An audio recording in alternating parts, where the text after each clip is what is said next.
Muito bem. Olá a todos. Economia Regional Urbana, disciplina do curso de Ciências Econômicas da Unifesp, Universidade Federal de São Paulo. Hoje é o conteúdo da aula 6, onde nós iniciamos a discussão sobre teorias do crescimento regional e do desenvolvimento local. A abordagem que vai ser vista hoje serão as abordagens das teorias keynesianas e teorias neoclássicas. Tá? Então, a aula 6, já passei o material para vocês anteriormente. Da apostila do curso de Economia Regional e Urbana, a aula de hoje é da aula do capítulo 3, em particular, a parte inicial, que vão da página 48 até a página 55, tá? Então, é isso. Tópico 3, capítulo 3, essas teorias keynesianas e neoclássicas. Nós vamos ver aí que tem pelo menos 3 tipos ou conjuntos de teorias que visam explicar o crescimento regional. Essas teorias foram aparecendo ao longo da história em momentos diferentes e foram aí tentando, assim como nas teorias da localização das atividades econômicas, também aqui, no caso das teorias do crescimento regional, as teorias foram meio que se desenvolvendo ou foram ampliando, vamos dizer assim, capacidade ou poder de explicação do objeto, dos seus objetos, que no caso é o crescimento regional, tentar entender por que as regiões crescem. Então, nós vamos ver que existem aí nessa introdução várias visões diferentes que foram sendo colocadas ao longo do tempo sobre o crescimento das regiões, crescimento econômico das regiões, no caso, e hoje a gente vai ver a abordagem, dentro das teorias keynesianas, a abordagem da teoria da base exportadora, no qual o papel da demanda externa pelos produtos de uma região é fundamental, e depois a teoria neoclássica, duas vertentes do comércio interregional e dos fatores de produção, do ponto de vista neoclássico, são teorias aí que tentam o papel da oferta de fatores como sendo fundamental aí para o desenvolvimento das regiões. Enfim, vamos ver isso com bastante calma. Aqui eu passei 2 links para vocês de 2 matérias que saíram em jornais antigos, já um de 2014 e outro de 2019. Infelizmente, esses 2 links estão quebrados, tá? Então, eu fui justamente hoje, tentar abrir esse link de uma reportagem do jornal o Globo e a segunda do jornal Folha de São Paulo, e infelizmente não deu mais. E a ideia era que vocês dessem uma olhada nessas 2, vamos dizer assim, 2 matérias de jornais que apontavam ou apontam 2 fenômenos diametralmente opostos, mas 2 faces da mesma moeda. Primeiro, da parte de cima, a nova fábrica da BMW no Brasil, né, que foi aberta na pequena cidade de Araquari no ano de 2014. Essa cidade fica mais ou menos perto de Joinville, Itajaí, no nordeste do estado de Santa Catarina, uma cidade bem pequena, no qual a BMW apostou, enfim, para criar essa nova fábrica, a primeira e única fábrica no Brasil, né? Anteriormente a isso, eles tinham experiência com motores, mas, enfim, para fabricar veículos, essa foi a primeira. E a gente falou, esse artigo mostra aí o impacto positivo. Imagina numa cidade pequena, cuja principal atividade econômica era o comércio, né, talvez um pouco a atividade de administração pública, e de repente recebe uma grande fábrica para produzir veículos, e os veículos BMW, no caso, se tornam o principal produto de exportação regional dessa cidade. Ou seja, a renda gerada pela venda dos BMWs, ainda que as pessoas que tenham comprado ou estejam comprando esses veículos morem em outras regiões do país, principalmente São Paulo, Rio de Janeiro, nas grandes regiões metropolitanas, ainda assim o impacto sobre a economia local é muito grande. No caso, o impacto positivo que ela gera na atividade econômica das vendas do automóvel, mas também de outras atividades ligadas à produção de automóveis, como, por exemplo, autopeças, novas fábricas de autopeças, ou mesmo autopeças que vieram de outras regiões, e também um impacto indireto sobre outros setores de dentro da região que começam a se desenvolver ou que começam a ter a oportunidade de se desenvolver graças a essa nova fábrica. E aí o reverso da medalha, ou o outro lado da moeda, ocorre na segunda notícia, o justo oposto, uma fábrica aberta no final dos anos 50 da Ford, na cidade de São Bernardo do Campo, finalmente acaba fechando as portas em 2019, né? Fábrica essa que foi uma das pioneiras da produção automotiva no país e super importante, inclusive gerou, né, muitos ganhos econômicos ao longo de todo o período que ela esteve aberta, desde o final dos anos 50 até 2019. E, então, os impactos positivos que ela gerou na região e o crescimento econômico das atividades também indiretamente ligadas e diretamente ligadas à produção dos automóveis Ford foi muito grande, né? Então, gerou muita renda ao longo do tempo. Criou-se também um grande sindicato, um dos primeiros sindicatos do metalúrgicos, sindicatos no país, que é o Sindicato dos Metalúrgicos do ABC, né? Ele tem como justamente nasce aí a partir da onde a Ford se localiza, não só a Ford, cabe notar também que a Volkswagen e a Mercedes também abriram unidades produtivas na época em São Bernardo do Campo e em outras cidades da região, como a GM em São Caetano do Sul e a Pneus Pirelli em Santo André. Então, na região do ABC, acabou sendo grandemente o principal polo, ou o primeiro e o principal polo de produção automotiva no país, sem dúvida, graças a isso. Então, vocês imaginam agora o reverso da medalha. O fechamento dessa fábrica, a diminuição da atividade econômica graças ao fechamento dessa fábrica, começa a circular menos renda na região por conta dessa perda de produção e outras pessoas e outros negócios começam a fechar, até por ter uma demanda cada vez menor, né? Setores ligados à produção automotiva e os setores indiretamente ligados também, como, pensa bem, os restaurantes, até os hospitais, educação, tudo começa a ter menos demanda e começa a circular menos renda ainda, ou seja, parece que no primeiro caso houve uma espiral positiva, né, de círculos virtuosos favorecendo o crescimento da região de Araquari, e aqui em São Bernardo um círculo vicioso onde um efeito negativo vai se somando a outro e vai aumentando cada vez em uma espiral negativa. Então, esse comentário introdutório é para ilustrar justamente algumas das teorias que a gente vai ver hoje sobre o crescimento das regiões.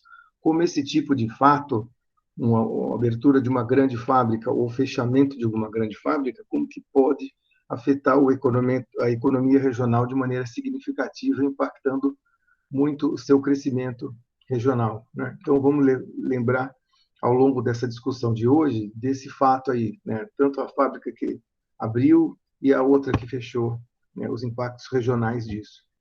Então, o crescimento regional pode ser definido como o processo de mudança da economia regional, tá?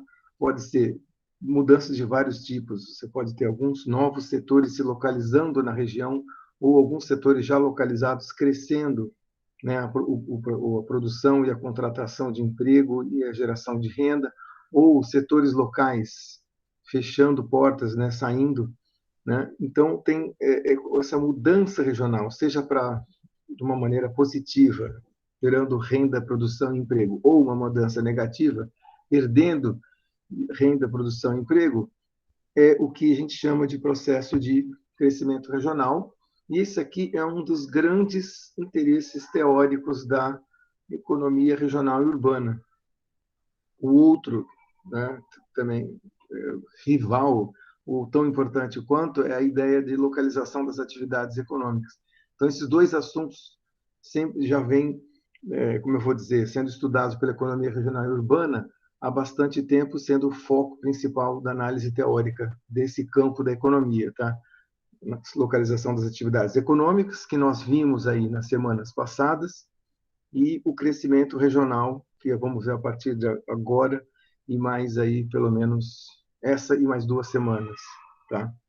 A localização das atividades econômicas, nós vimos teorias que explicam o crescimento da indústria, localização das atividades industriais, do ponto de vista clássico, do ponto de vista contemporâneo.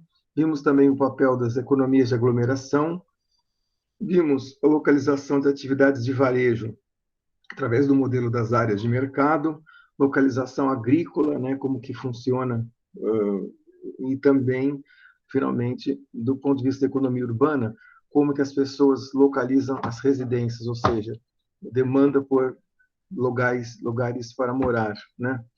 E além disso, finalmente, a teoria das hierarquias, dos lugares centrais, que tem a ver com a hierarquia de cidades. Enfim, essa foi a discussão do capítulo 2 da apostila. No capítulo 3, então, agora começa a aparecer essa discussão de crescimento regional, ou teorias que visam explicar o crescimento das regiões, né?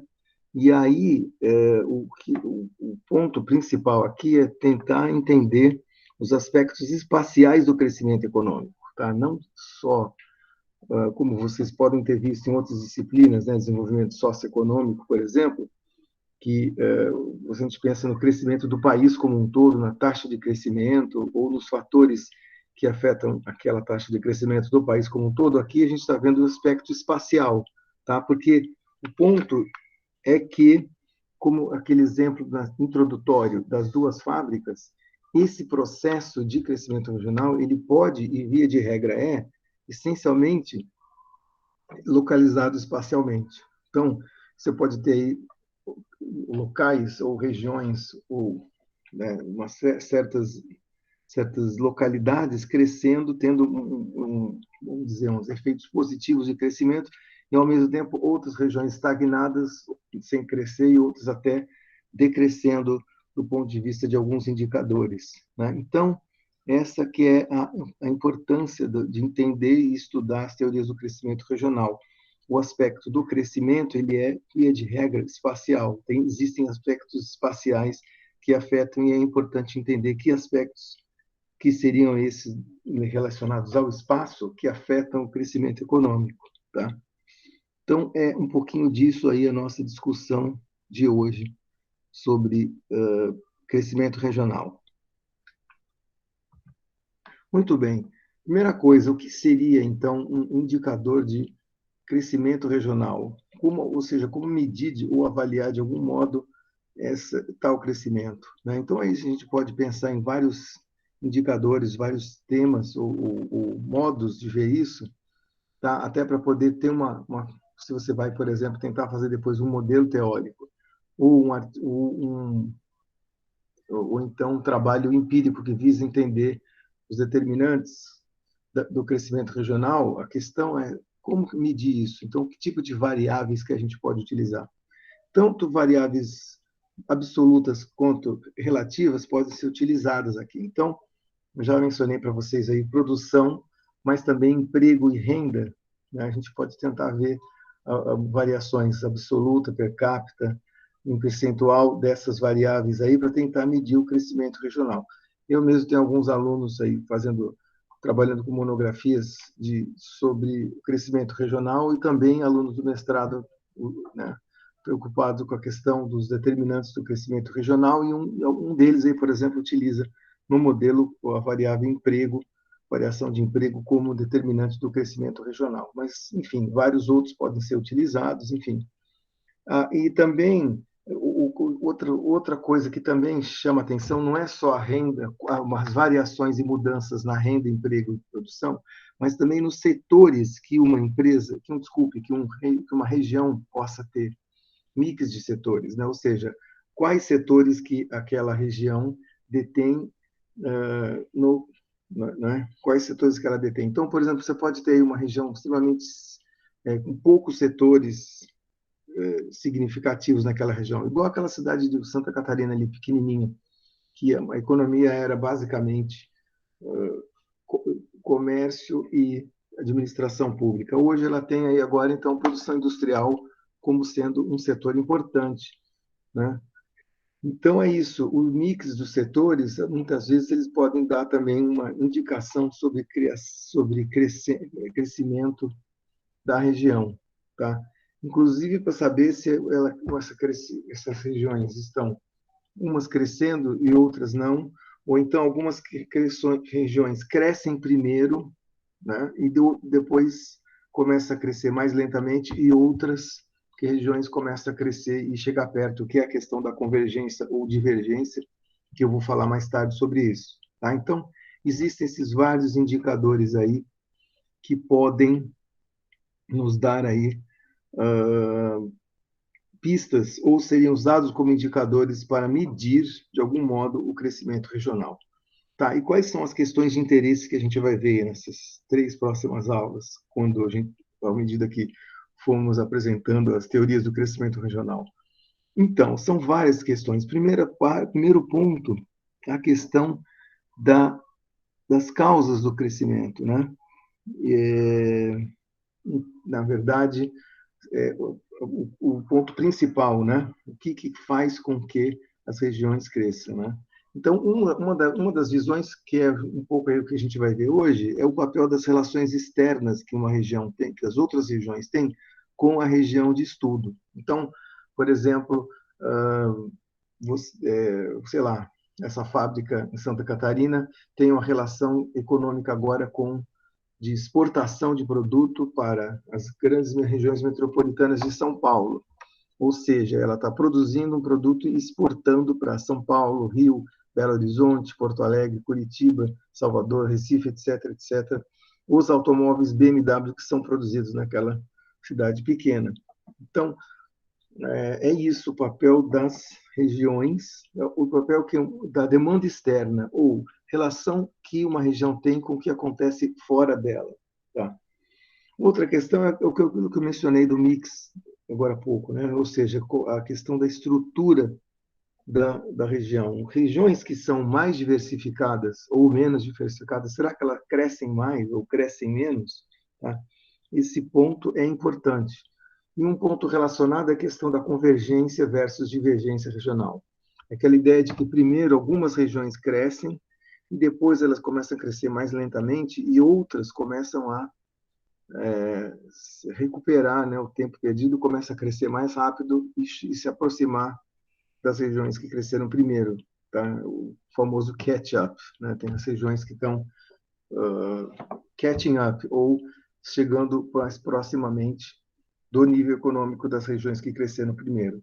E, finalmente, outra questão teórica e prática importante é o papel do governo nisso aí. Será que o governo consegue afetar o crescimento regional? Tá? Desde que isso daí é uma questão que aparece em todas as esferas aí da análise econômica, certo? Em outras disciplinas vocês também certamente viram questão do papel do governo. Aqui também, no crescimento regional, é bastante importante o papel do ente público. E numa república federativa como o Brasil, o ente público, na verdade, tem mais de um nível, né? Não é só o nível federal, mas também estadual e local, municipal, digamos. Então, que tipos de ações que podem ser feitas nesses níveis, né, e possam fomentar ou melhorar, de alguma maneira, o crescimento regional. Então, vamos ter uma aula só sobre isso, né, que é a aula sobre as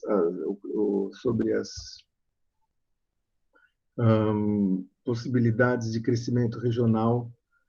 Desculpe, uma aula sobre as metodologias de desenvolvimento regional. Então, aí aparece o papel do governo. Enfim, são essas questões aí que a gente vai ver nas próximas semanas, tá? Então, aí temos uma série de explicações, uma série de visões diferentes sobre como explicar o crescimento regional.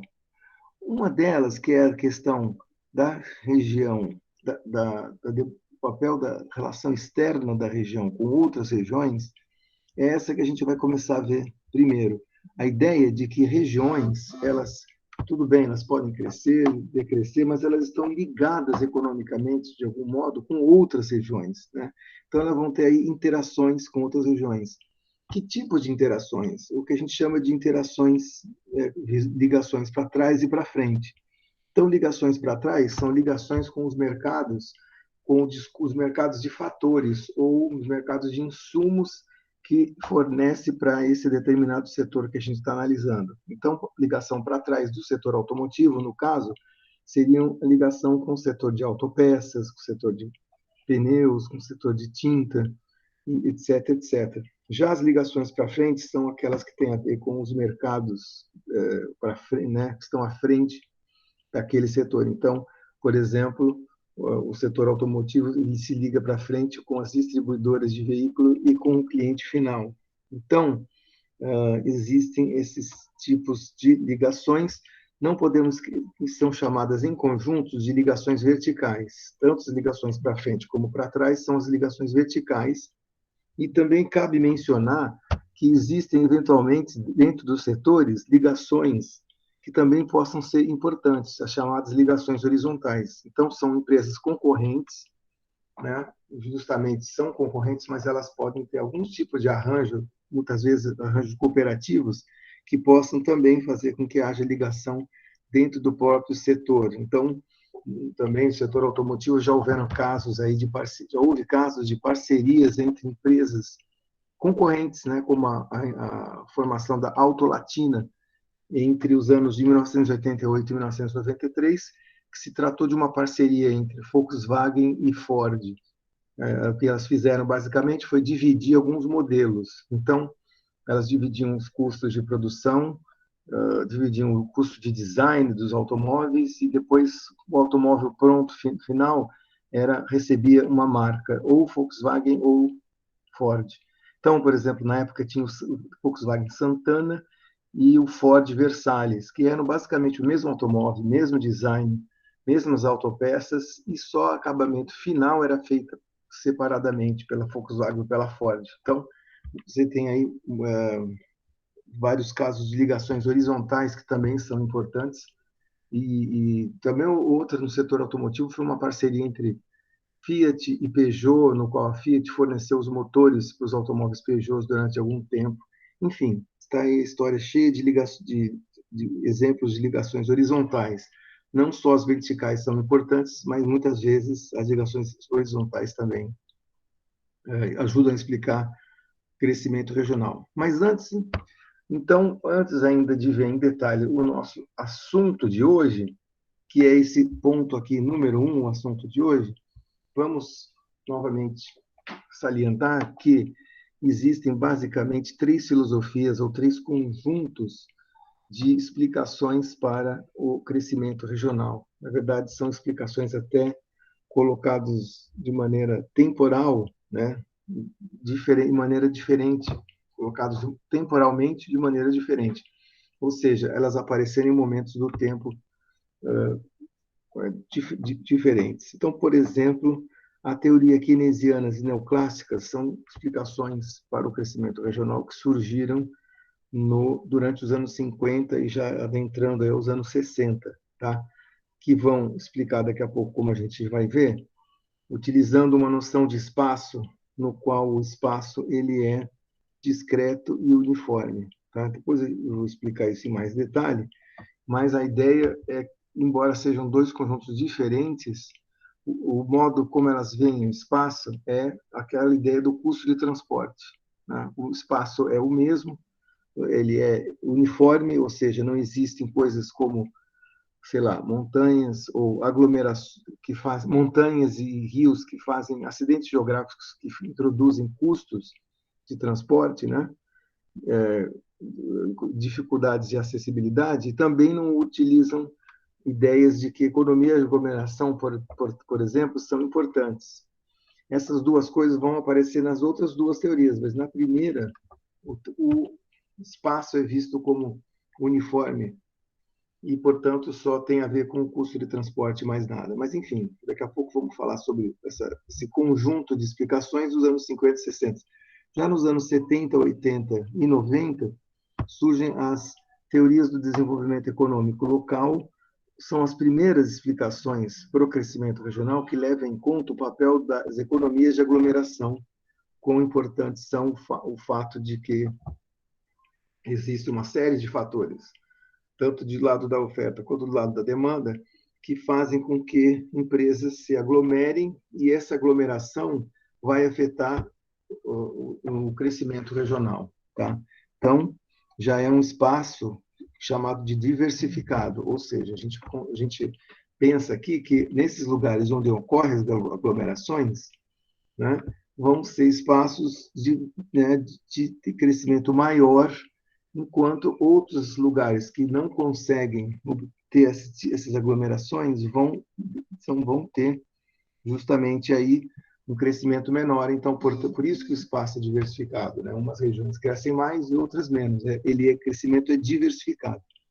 E, finalmente, os modelos recentes da nova geografia econômica e do crescimento endógeno regional são outras visões que também enfatizam o papel das economias de aglomerações. Portanto, o espaço ele é diversificado, ou seja, tem regiões que vão crescer mais e outras que vão crescer menos, por conta da economia de aglomeração. Só que a diferença das visões anteriores é que elas vão usar aí uns ferramentas ou uma visão estilizada aí de modelos, como eu vou dizer, matematicamente sofisticados para tentar explicar o crescimento, as economias de aglomeração como um grande fator para o crescimento regional. Economia de aglomeração essa, estilizada como retorno crescente de escala. Tá? Então, são 3 conjuntos de teoria, as primeiras dos anos 50 e 60, segundo grupo, dos anos 70, 80, 90, e aí mais recente, do fim dos 90 para os últimos 20 anos, aí, esses modelos recentes da NEG, Nova Geografia, NGE, ou NEG em inglês, Nova Geografia Econômica, e o crescimento regional endógeno. Muito bem. Então, beleza. É isso. Vamos focar no 1, tá, gente? Não sei se por enquanto até agora tem alguma dúvida, algum comentário. Por hora não, professor. Muito bem. Então tá, vamos agora mergulhar nas teorias keynesianas e neoclássicas, que são 2 conjuntos diferentes de teorias que visam explicar o crescimento das regiões. Então, a teorias keynesianas vai enfatizar o papel da demanda externa pelos produtos da região no curto prazo. Em outras palavras, o que essa região agora, no curto prazo, consegue produzir e vender de maneira importante para as outras regiões. Então, demanda externa que eu falo não é exportado para o resto do mundo, não. Embora exportações para os outros países também sejam parte da demanda externa. Mas essa demanda externa também inclui a demanda pelos produtos daquela região nas outras regiões. Então, por exemplo, aquela fábrica de Santa Catarina está crescendo por causa das pessoas, dos catarinenses comprando? Não. Também pelos catarinenses comprando, mas são produtos que estão sendo vendidos no Brasil inteiro e no mundo inteiro, porque há também exportação de alguns daqueles BMWs ali para o resto do mundo. Então, demanda externa nesse sentido mais amplo, tá? Demanda externa de outras regiões e de outros países. Então, esse foco no curto prazo da demanda externa é o principal fator que, né, explicaria o crescimento regional no curto prazo. Tudo o resto mais não é tão importante. Tá? Enquanto tiver demanda externa, a região está crescendo. Por exemplo, a fábrica nova que veio, ou então enquanto a fábrica da Ford esteve em São Bernardo. Fechou a fábrica, acabou a demanda externa. Então, agora a região vai sofrer declínio econômico. Então, vamos ver esse argumento em mais detalhe daqui a pouquinho. Já a ideia das teorias neoclássicas para o crescimento regional é o seguinte, é olhar para os fatores internos da região, ou seja, a oferta de fatores que aquela região detém. Tá? Por exemplo, eu tenho, sei lá, minério de ferro, ou eu tenho terra para produzir soja, ou eu tenho mão de obra especializada para produzir software. Tá? Então, fatores internos da região vão permitir uma gama de produtos a serem desenvolvidos e daí sim vendidos para dentro da região, mas para outras regiões também. Então, enquanto na primeira aqui foca o que acontece fora, então a demanda interna da região não é tão importante, aqui nessa segunda, o que ocorre dentro da região é fundamental. Em outras palavras, nas teorias neoclássicas, você tem que ter os fatores para poder produzir os produtos, para poder exportar, e não o contrário. Tá? Então, são visões diferentes, vamos ver cada uma delas, começando pela visão das teorias keynesianas, né? O papel da demanda externa, e a principal delas é a teoria da base exportadora, que foi desenvolvida em 1955 por Douglas North, no qual ele diz, ou conclui, né, através da sua análise, que o principal fator para o crescimento econômico de uma região se dá pela exportação dos seus produtos para outras regiões e países. Basicamente é isso. Então, por exemplo, aqui a cidade de Santos, o principal produto dela é serviço de transporte portuário. Tá? Você que precisa de porto, traz para cá que a gente manda o seu produto lá por navio para o exterior. Ou para o exterior ou para outro estado. Basicamente, essa é a ideia. Tá? Região de São Bernardo, quando tinha as fábricas lá, bom, ainda tem algumas, né? O principal produto de exportação lá, o que que era? Automóvel. Santo André, o que que era? Pneus. E assim por diante. O papel da demanda externa, portanto, da demanda externa à região, né? Ou seja, aquilo que fora da região demanda-se por produtos da região, é o cerne ou o ponto principal da teoria da base exportadora de Douglas North. Tá? Então, se eu pudesse resumir em um slide e nos falar mais nisso, seria isso aqui a ideia principal. Mas a gente vai, claro, elaborar mais essa explicação, mas a ideia é essa, o papel da demanda externa, certo? E de que modo? Então, vamos agora detalhar um pouco mais essa ideia, né? Por que o papel da demanda externa acaba sendo tão importante? Bom, pelo seguinte, vejam vocês, a região em estudo que nós estamos analisando depende da ligação aí com outras regiões, tá? Porque nem as regiões elas não são autossuficientes. Né? Talvez aí na época do Brasil colônia, 1500, aliás, durante bastantes anos, para dizer a verdade, de pelo menos de 1500 até 1800, as regiões do Brasil colônia eram muito autossuficientes. Elas produziam aquele pouquinho que precisava lá e, enfim, produzir, não tinha ligação com as outras regiões. Então, cada um na sua ali, a não ser depois que o Brasil começou a produzir alguns produtos que eram de exportar mundialmente, como o primeiro o pau-brasil, depois o açúcar, depois o ouro, né? Naquela época lá.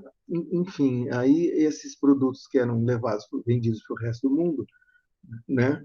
Acabavam sendo o grande motor do crescimento daquela região, que produzia esses produtos.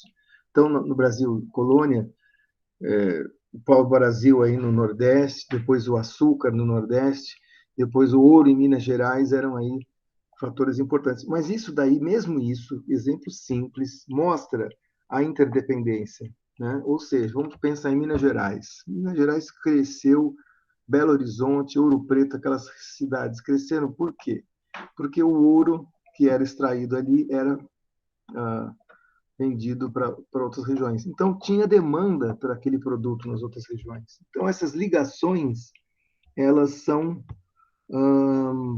super importantes, principalmente o que a gente chama de ligações para frente, mas as ligações para trás, né? As relações verticais. Então, essa que é a questão, tá? Um aumento na demanda externa para os produtos da região aumenta os insumos, a produção dos insumos através das ligações para trás. Então, vamos lá. Ou vamos supor que não é o caso agora que a gente está recuperando da pandemia, mas vamos pensar num momento que a região, que o crescimento internacional é razoável, tem crescido o mundo, portanto, demanda por automóveis BMWs aumenta. Se aumenta a demanda por automóveis BMW, que vai acontecer que aquela fábrica lá que eu falei para vocês vai ter aí uns pedidos a mais aí. De repente tem mais gente comprando BMW e isso, né? Se eu quero produzir, se eu preciso produzir mais automóveis, eu preciso de mais insumos, que são as ligações para trás do setor de automóvel com os seus diversos insumos. Então, eu preciso de mais pneus, mais motores, mais tinta, mais autopeças, mais mão de obra, certo? Então, tem essas ligações para trás. E aí, é isso que promove o crescimento. Por quê? Porque esses outros setores, essa outra demanda das ligações para trás, começam a crescer a produção também. Então, não é só a produção automotiva naquela fábrica da cidadezinha de Santa Catarina que vai crescer, e sim a da fábrica de automóveis, mas também a dos setores ligados, de alguma maneira, com esse setor para trás. Então, a fábrica de pneu, a fábrica de tintas, a fábrica de motores, de autopeças, e mais, ainda você tem outras ligações, você tem outros bens e serviços. Por quê? Pensa nos funcionários dessa empresa. Né? A empresa está crescendo, está contratando mais gente, está gastando mais. Essas pessoas que estão sendo contratadas estão, por exemplo, consumindo mais na região, estão consumindo mais, sei lá, demanda comida nos restaurantes da cidade, estão gastando mais no supermercado, nos outros bens e serviços. Então, o ponto é que mudanças nessa demanda externa fazem, através das ligações para trás, com que hajam mudanças na demanda de outros produtos diretamente ligados com os setores que têm essa interdependência externa e que se espalha para outros bens e serviços que é indiretamente ligado com esses setores de dentro da cidade, para o bem e para o mal. Para o bem, se aumentar a demanda externa do produto da região, no caso o automóvel, aumenta também a demanda externa, a demanda dos insumos que esse setor utiliza e a demanda dos bens que são ligados de maneira indireta a esses daqui da cidade. Então, o aumento da demanda de automóveis espalha para autopeças, espalha para restaurantes, espalha para tudo ali na região, quando é positiva. E quando é negativa? Lembra da fábrica que fechou? Então, a Ford fechou a fábrica. Então, aquela demanda que tinha no resto do mundo, ou no resto do mundo ou no resto do país, por os automóveis Ford, vai ser suprida ou de outra fábrica da Ford ou outra fábrica de automóveis que está localizada em alguma outra parte. Então, aquela produção de automóveis não existe mais, que, portanto, por sua vez, através dessas ligações para trás, vai cair a demanda por essas outras autopeças, pneus, motores, tinta, que a Ford comprava, e aí também vai diminuir a demanda por esses outros bens e serviços que eram indiretamente ligados ao setor automotivo e das suas autopeças, tá certo? Então, é basicamente essa a ideia, né, de como funciona o crescimento regional, né? Porque ele tem uma demanda externa e essa demanda externa puxa, vamos dizer assim, o crescimento regional, tá? Através das ligações para trás e das ligações de demanda com outros bens e serviços. Esse é o ponto. Tá certo? Vamos chamar os setores que na região são importantes do ponto de vista de demanda externa, vamos chamá-los de setores básicos, tá? São aqueles que têm bastante demanda fora da região pelos produtos dele. Às vezes é mais de um setor, né? Por exemplo, aqui em Santos, eu falei do serviço de transporte portuário, mas não é o único setor importante aqui na cidade. Tem também o setor de turismo, seja turismo de lazer ou turismo de negócios.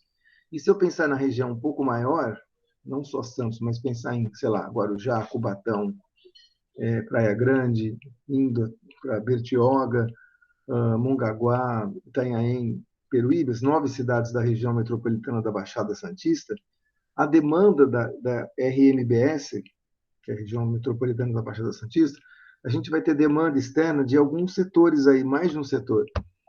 Porto, mas também turismo, mas também polo industrial siderúrgico e de petróleo, refinação de petróleo de Cubatão, além de turismo em várias cidades, né? Então, é isso aí. Às vezes, você tem mais de um setor, que são os setores que têm uma demanda externa importante, tá? E esses setores nós vamos chamar de setores básicos, tá certo? Outros setores que são ligados, como eu mostrei no slide anterior, mas não diretamente, tá?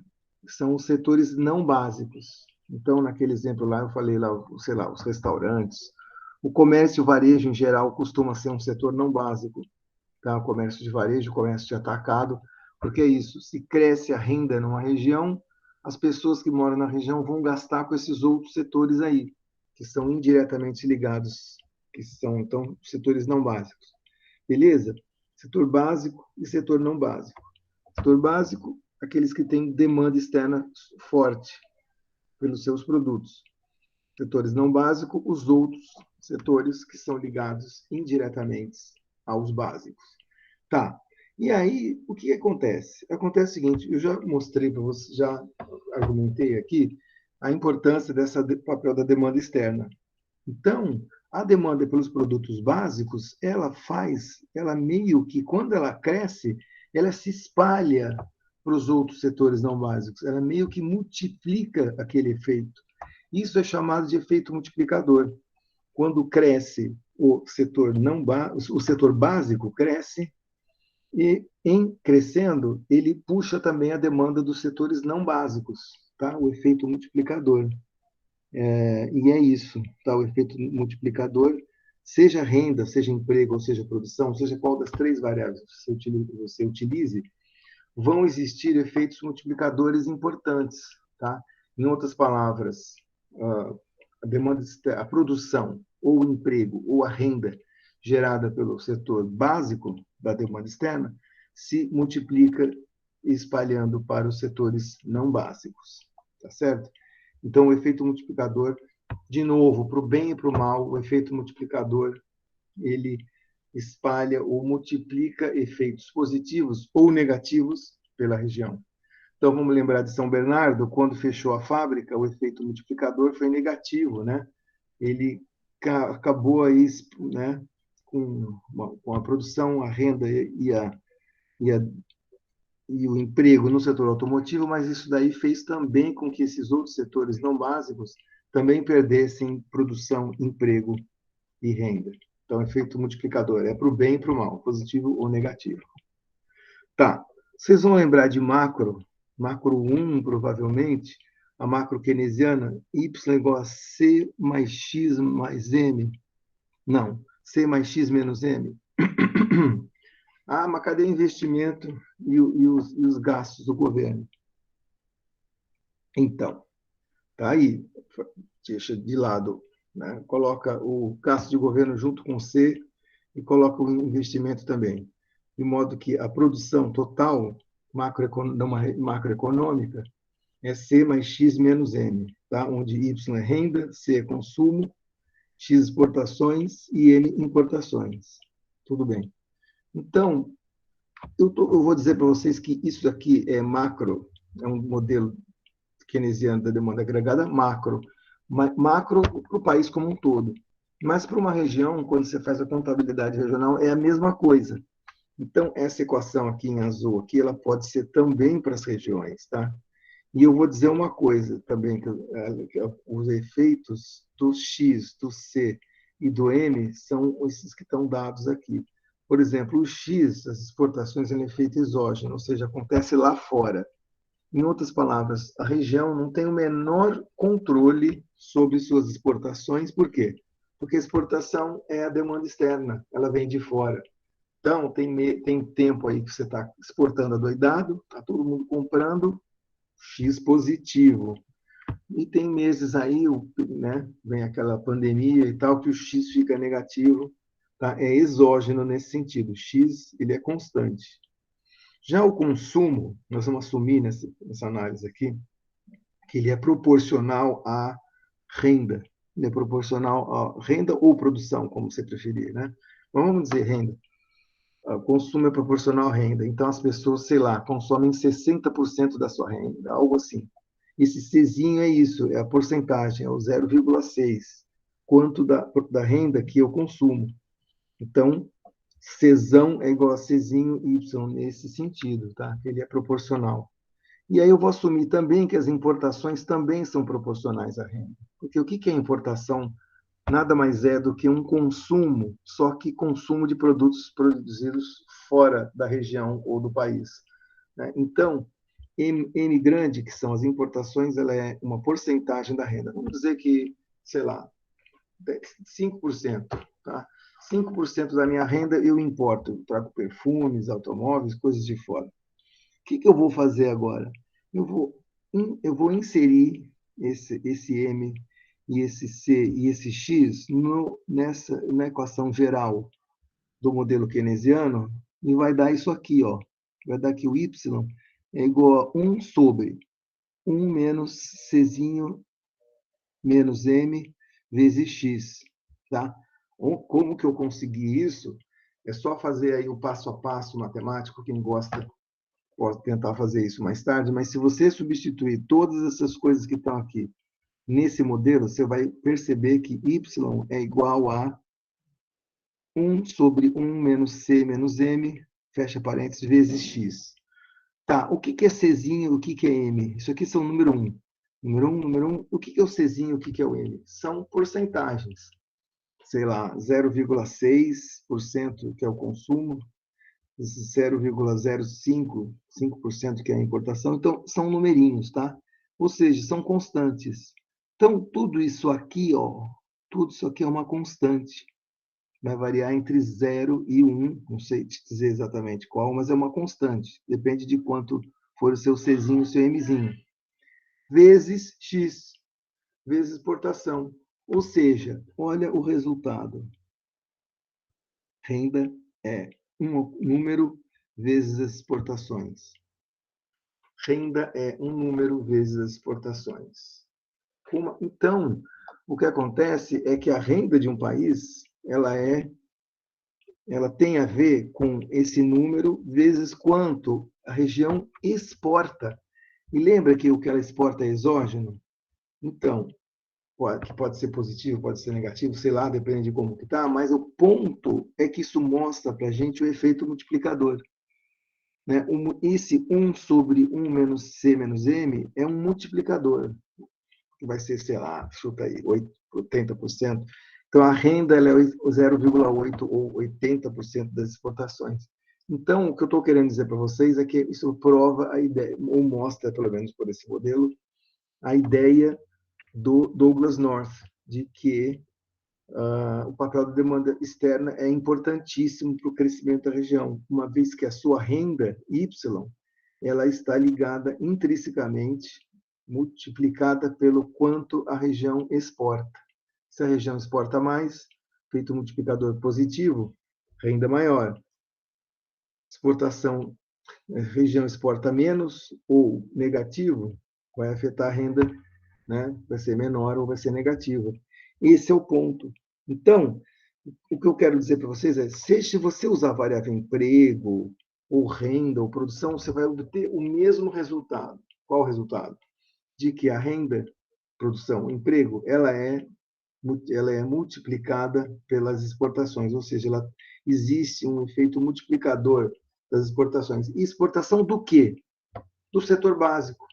Lembra que X é exportação? É aquilo que eu vendo para outras regiões?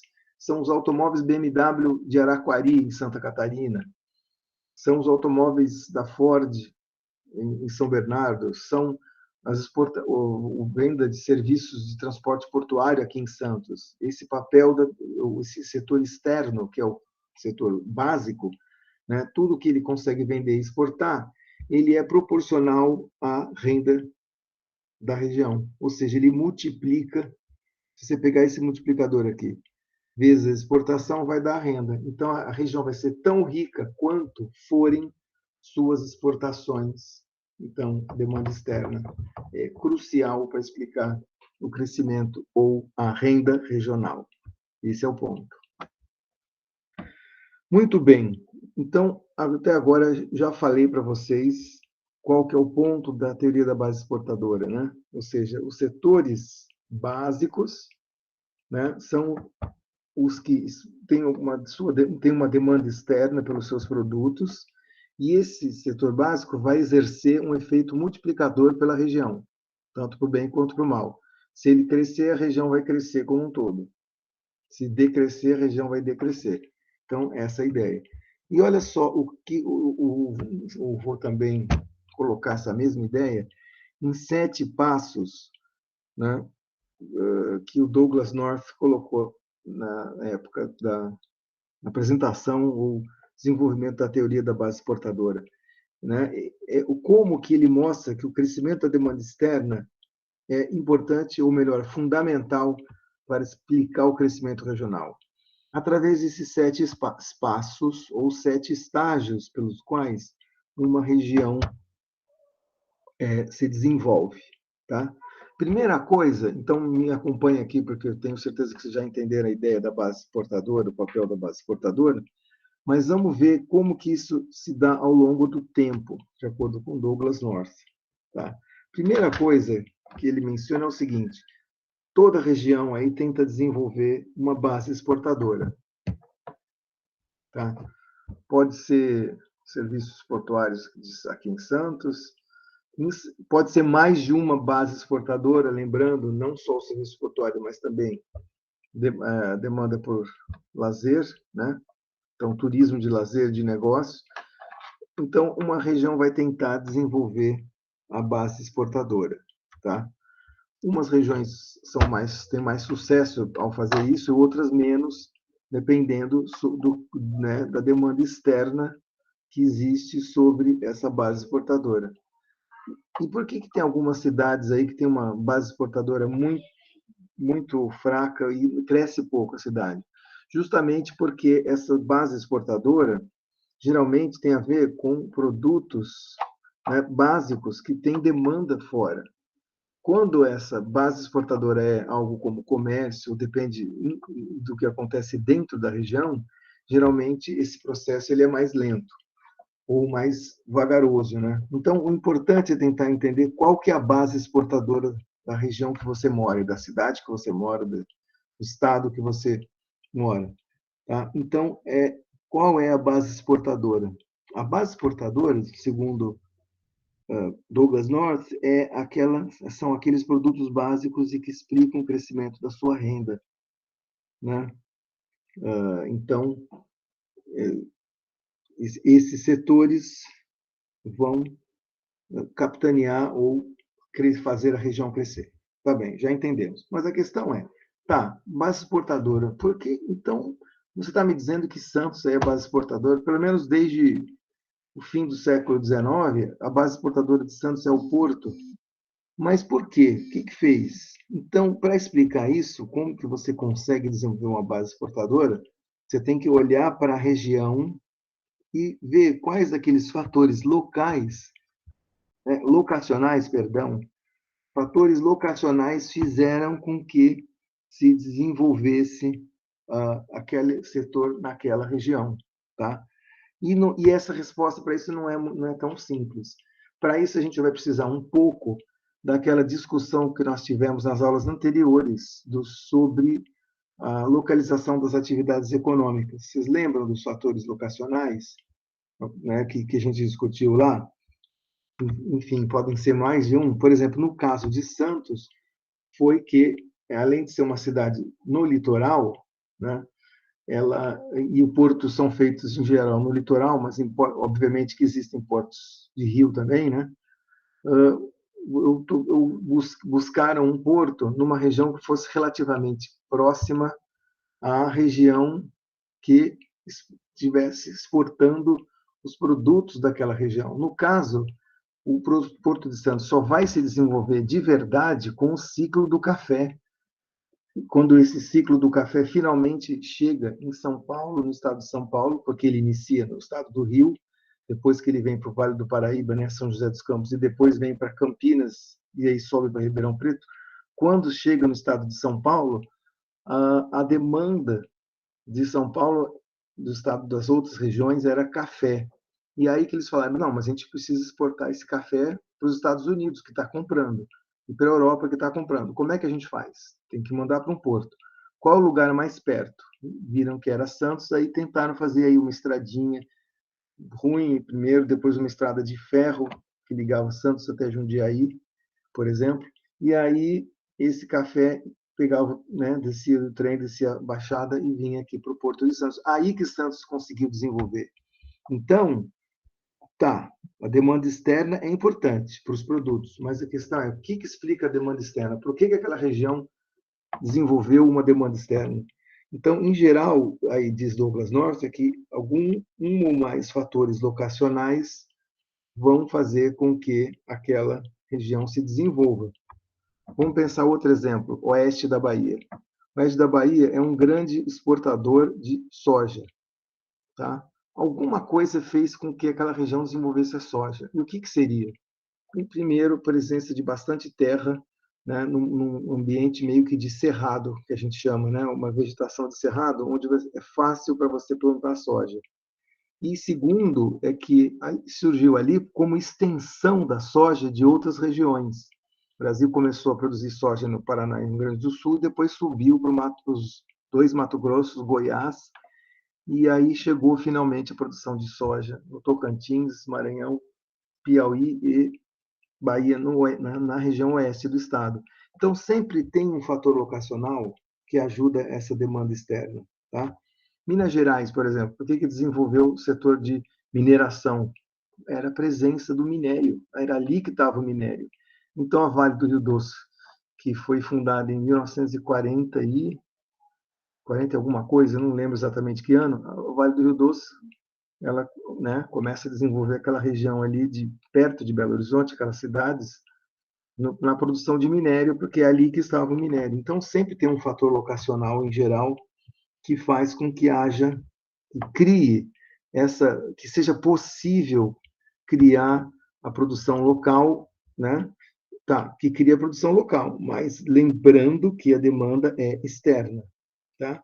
Se os americanos e os europeus não quisessem, tivessem maior demanda por café, né, tivessem seco para beber café, São Paulo não ia crescer do jeito que cresceu. Então, de novo, a demanda pelo produto é externa. As condições daquela região é que tem que ser procuradas nos fatores locacionais.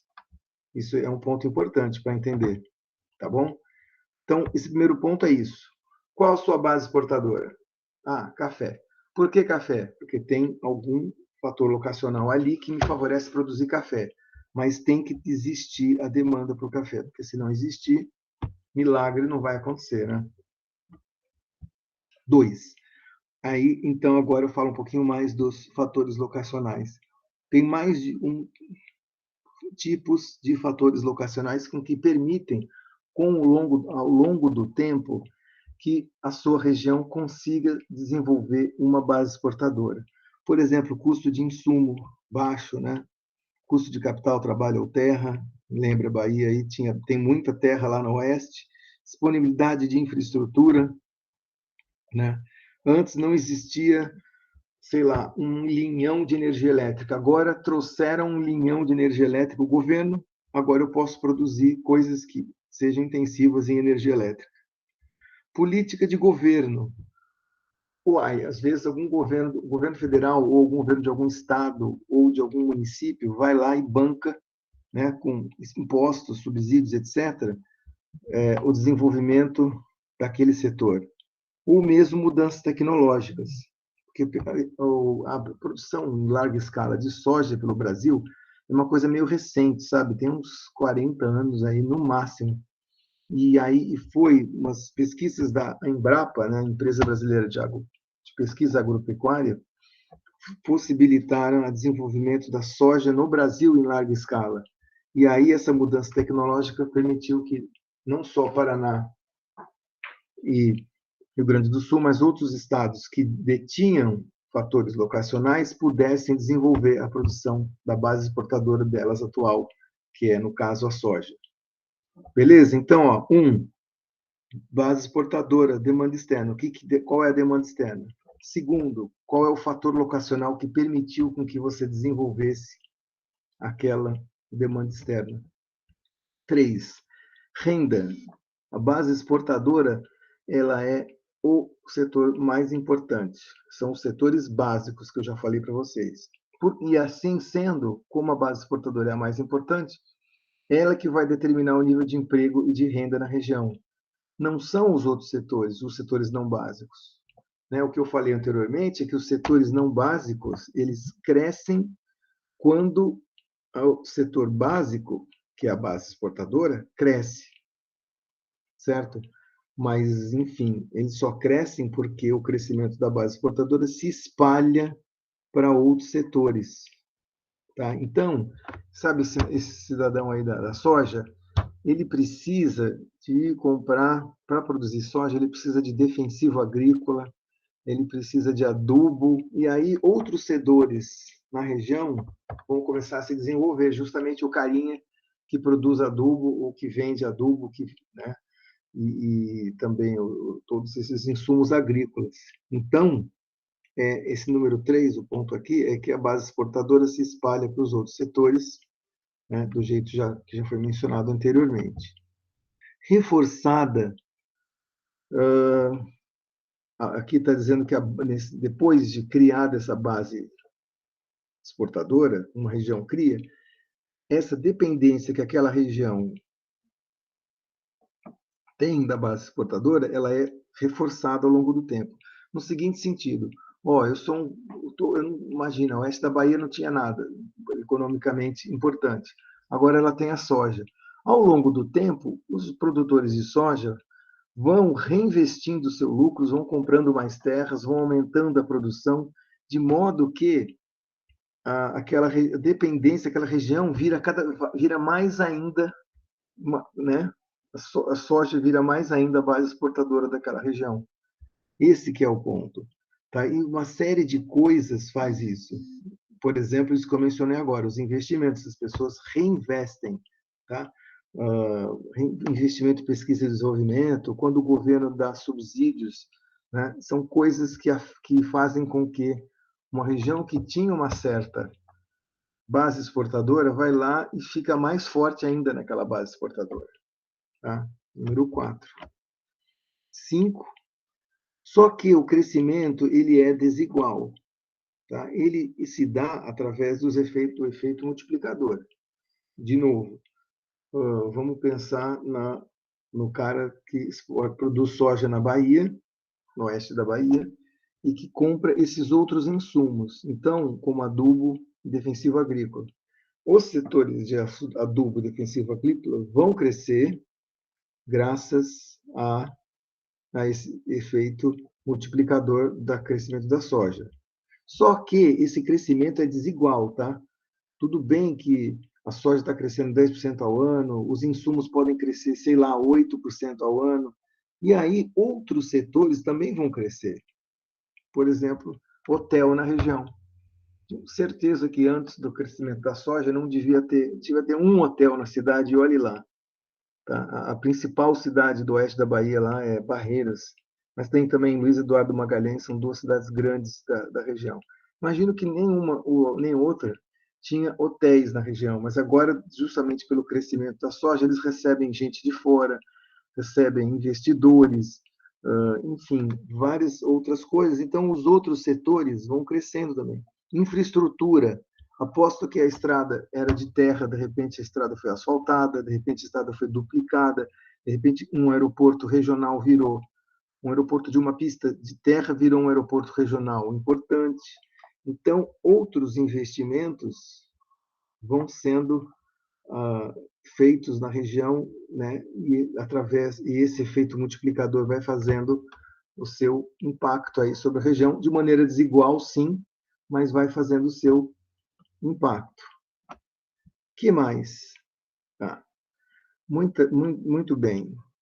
Vamos supor que o oeste da Bahia, lá que produz soja, eles compravam o defensivo agrícola de uma região de fora, comprava, sei lá, de Salvador, da capital, e comprava o adubo local, das pessoas locais. Quando tem esse crescimento, em geral, esse crescimento do setor básico, muitas vezes ocorre um fenômeno de substituição das importações. No seguinte sentido, alguns insumos que eu comprava de fora, lembra, eu comprava aí o defensivo agrícola da capital, surge, o setor está crescendo tanto que surge uma fábrica de defensivo agrícola lá na região do oeste da Bahia. E aí, lá mesmo, eles começam a produzir, então há um processo de substituição de importação. Por que isso é importante? Porque outros setores, né, renda que saía do oeste da Bahia para comprar produto fora, essa renda começa a ficar na região, começa a circular mais ainda na região, ou seja, o efeito multiplicador é maior. Então, nesse estágio aqui, no estágio 6, um dos últimos estágios, o que ocorre aqui é que alguns setores novos que antes não estavam na região começam a operar na região através desse fenômeno de substituição das importações, né? A base exportadora ficou tão grande que quando eu trazia insumo de fora e agora a produção de insumo acaba virando local, tá? Isso aconteceu muito também no setor automotivo, tá? Ou seja, está aqui a minha fábrica de automóveis e eu compro autopeças, pneu e tinta, tá? Eu trago de outras regiões. De repente, aquelas empresas começam a se localizar ali, próximo, até para economizar em custo de transporte, elas começam a se localizar ali na mesma região que a empresa de automóvel, ou seja, substituição local de importação. Tá? O insumo que vinha de outra região agora vem daquela região. Nesse sentido, outros setores começam a chegar na região, o que faz com que esses outros setores comecem a crescer. Tá? Lembra do produtor de defensivo agrícola e de adubo do oeste da Bahia? Então, eles cresceram tanto, aquela empresa cresceu tanto, que ela começou a vender para outras regiões do Brasil. Começa a vender para outras regiões de soja, começa a vender para o Mato Grosso, para Goiás, Tocantins, que é ali meio perto, para o Maranhão, Piauí, que é ali meio perto, e virou aí, o que aconteceu? Esse setor que era de insumo começa a virar um setor importante e começa a virar, inclusive, setor exportador. Ou seja, agora aquela região do oeste da Bahia não só exporta soja, mas ela exporta também adubo, exporta defensivo agrícola, tá? Para outras regiões. E aí, o que acontece? Amplia a base exportadora da região. Esse é o ponto. Tá? Através do crescimento desses outros setores, ligados àquele setor da base exportadora, a economia regional cresce e se diversifica. Tá? Então, de novo, voltando para o setor automotivo, eu produzo automóveis, mas trago autopeça de fora. Agora eu começo a produzir autopeça ali perto. Tá? Então, aí o setor de autopeça começa a crescer tanto e começa a vender essas autopeças não só para Ford, para Volkswagen que está ali em São Bernardo, mas também para empresas de outras regiões, talvez até para outros países. Tá? Então é isso. No último estágio, esse 7, né, a discussão do Douglas North, no estágio 7, a região ficou uma base exportadora diversificada, à medida que foram todas esse passo a passo foram ocorrendo, foram acontecendo. Tá? Então, basicamente, é esse a ideia da teoria da base exportadora. Tá? Douglas North explica em 7 passos esse processo de crescimento, que nada mais que é dado pela base, pelo papel da demanda externa dos produtos da base exportadora daquela região. Alguma dúvida até agora? Algum comentário? Algum ponto aí que vocês queriam colocar? Professor, eu tenho uma dúvida. Sim. Pensando na região menor, né, que nem o senhor está falando de Santos, essas cidades que são dormitório, dá para dizer que o produto maior é a força de trabalho, que traz, vamos dizer assim, que exporta a sua força de trabalho e aí traz o dinheiro para esses setores secundários? Isso, porque, na verdade, a ideia é ver qual setor que vai mais se desenvolver e gerar renda para fora. Então, estou pensando aqui junto com essas, para tentar responder essa pergunta. Naquela cidade, uma cidade X qualquer aí, as pessoas trabalham todas fora daquela região. Então, elas trazem a renda delas para aquela cidade. Então, aquela renda virou o principal ponto de renda daquele esquema. E várias cidades funcionam assim, né? Então, eu diria que sim, mas não é baseada num setor, né? Na teoria da base exportadora, a ideia é tentar identificar quais setores que são os que trazem renda. No caso dessa cidade sua, vamos pensar que... Posso até dar um exemplo do que eu estou pensando, que é a cidade de onde eu nasci, que é Suzano, que era uma cidade industrial, só que a grande parte das indústrias fecharam e o comércio acabou virando o setor principal da cidade. E ela virou uma cidade dormitório, né? As pessoas vão para São Paulo, trabalham lá e trazem a renda para gastar em Suzano, por exemplo. Tá, eu suspeito que Suzano talvez tenha também uma outra base exportadora. A parte agrícola, tem. Não tem a parte agrícola, não? Tem a parte agrícola e tem também a de celulose, né? Mas a principal, hoje de longe, é serviço, né? E aí eu fico pensando, porque de onde é que vem esse dinheiro, né? Não é todo o dinheiro que a Report, por exemplo, ou o Cinturão Verde traz, né? É muito eu acredito, né? Isso é empírico do professor.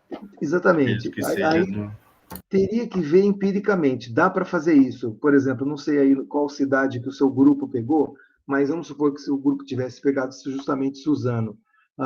A ideia você ia ter que ver, usando os dados de emprego ou de renda aí, qual setor que estava que tem a maior participação, para ver qual que é o setor básico. E eu suspeito que a agropecuária, no caso de Suzano, ainda é bastante importante, não necessariamente isso que você falou aí de renda que o pessoal traz que trabalha em São Paulo. Enfim. E aí você vai ter o comércio e os serviços, tipicamente o comércio, melhor dizendo, como setor básico. E sempre que o setor básico é comércio, o multiplicador é baixo, porque ele não tem muita dinâmica de, por exemplo, aumentos na demanda externa, gerar mais crescimento de produção, emprego e renda e se espalhar para outros setores, porque o comércio é só o comércio, né? Você está vendendo, sei lá, roupa, está vendendo sanduíche, essas coisas que só tem um impacto local, né? Não depende de uma demanda externa grande. Então, eu não sei se te dizer, geralmente a gente faz esses cálculos vendo qual o setor mais dinâmico. E tipicamente essa situação ocorre, isso que você falou, quando o comércio é o principal. Tá?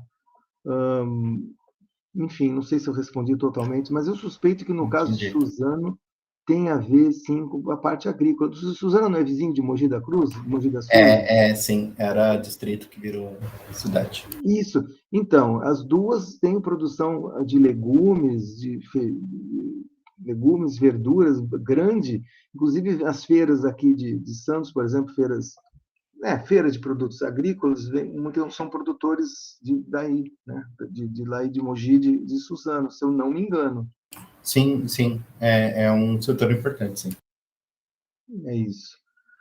Muito bem. Não sei se eu respondi parcialmente aí, mas nós vamos tentar fazer um exercício mais para frente do efeito multiplicador na aula, quando a gente for falar sobre o quociente locacional, que mede isso, mede especialização. Quais são os setores no qual a região se especializa? Daí a gente volta nesse ponto aqui. É o Felipe, né, que estava falando, né? Isso. Beleza. Então é isso, gente. Teoria da base exportadora ele é interessante, importante, porque foi a primeira teoria aí que tenta explicar o crescimento regional de uma maneira mais consistente. Ela ainda é interessante, importante, vamos dizer assim, mesmo hoje, porque ela mostra uma coisa que né, ainda hoje são coisas importantes no crescimento das cidades ou das regiões, que é a questão de seus setores no qual elas se especializam, né, onde justamente os setores básicos, como é importante para o crescimento regional.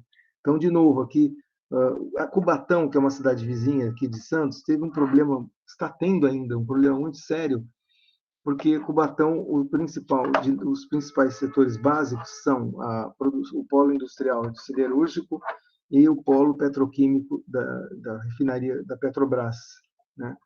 Refinaria Presidente Bernardes. E aí o que aconteceu é que a Uzi Minas, que era a antiga Cosipa, grande produtora de ácido, praticamente fechou a fábrica daqui. Na verdade, ainda tem uma parte muito pequena comparado com antes, produzindo, mas vamos dizer, fechou 95% aí da produção de aço. E aí aconteceu isso, né?